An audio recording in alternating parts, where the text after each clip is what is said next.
Assalamualaikum warahmatullahi wabarakatuh. Kami dari Kelompok 5 akan mempresentasikan tentang peran budaya dalam bisnis internasional yang beranggotakan saya sendiri Febriana Musinur Rahmat, kemudian ada Panggi Laksono, Ari Irawan, dan Agung Nugraha.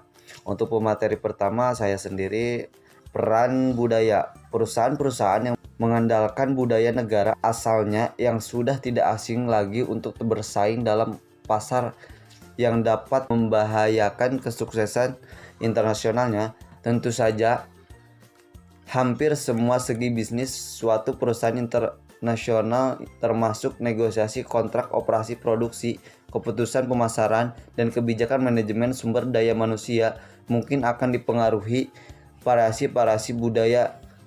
Budaya bahkan dapat memberikan keunggulan atau kelemahan bersaing bagi perusahaan-perusahaan.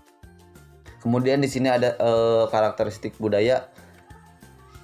Kebudayaan adalah kumpulan nilai kepercayaan, perilaku, kebiasaan, dan sikap yang membedakan suatu masyarakat dari yang lainnya. Beberapa karakteristik kebudayaan perlu diperhatikan karena mempunyai relevansi dengan bisnis internasional. Untuk yang pertama, kebudayaan mencerminkan perilaku yang dipelajari yang ditularkan dari satu anggota masyarakat yang lainnya. Kemudian yang kedua, unsur-unsur kebudayaan saling terkait.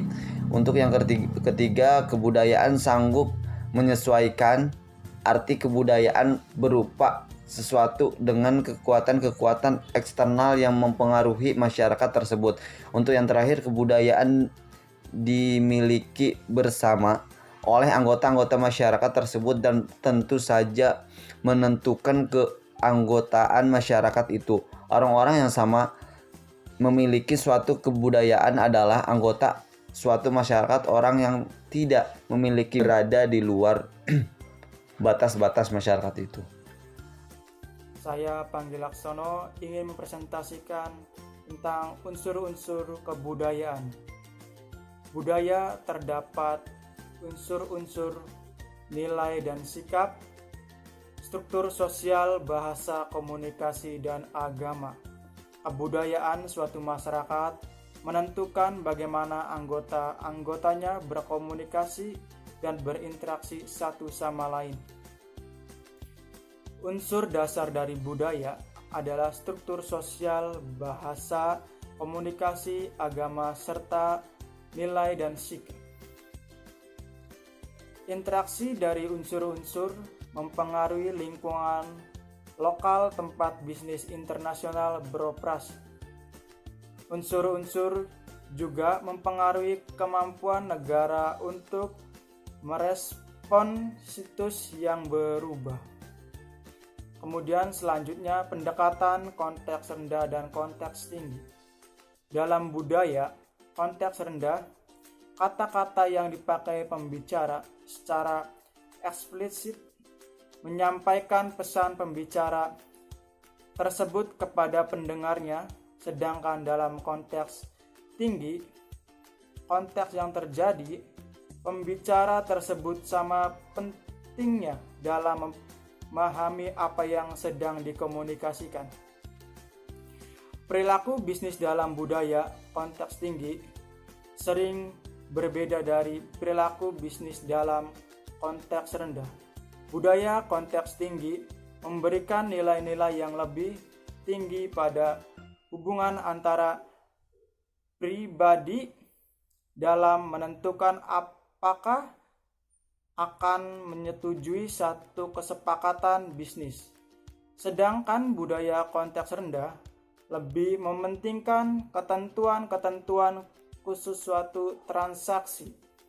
Perkenalkan, nama saya Ari Irawan, NPM 1190201158. Di sini saya akan menjelaskan tentang pendekatan kelompok budaya. Pendekatan kelompok budaya adalah teknik lain dalam mengklasifikasi dan memahami budaya-budaya nasional, seperti antropolog, sosiolog, dan lain-lain. Para sarjana bisnis internasional telah menganalisa faktor-faktor seperti kepuasan kerja, peran kerja, dan hubungan antar pribadi di tempat kerja, dalam upaya untuk mengenal kelompok-kelompok negara yang memiliki nilai-nilai budaya serupa yang dapat mempengaruhi praktik bisnis internasional.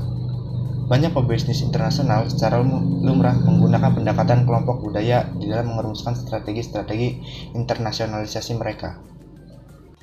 Saya Agung Nugraha ingin mempresentasikan tentang manajemen internasional dan perbedaan budaya.